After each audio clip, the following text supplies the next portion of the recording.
Hello, in this video we're gonna check if there's a stereo speakers on a Xiaomi Redmi Note 10 Lite. And to do this we'll need to locate all of the speakers on this device. One is right here, the other one is right here, that's a phone call speaker, and that's basically all of the speakers on this device.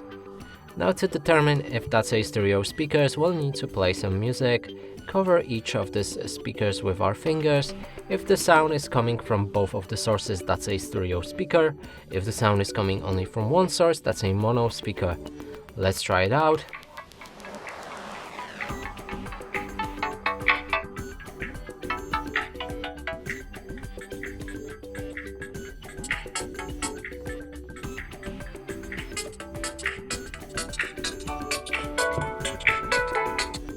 So as you just heard, there's a sound coming only from a bottom speaker, and that would mean this device doesn't have stereo speaker and has the mono ones.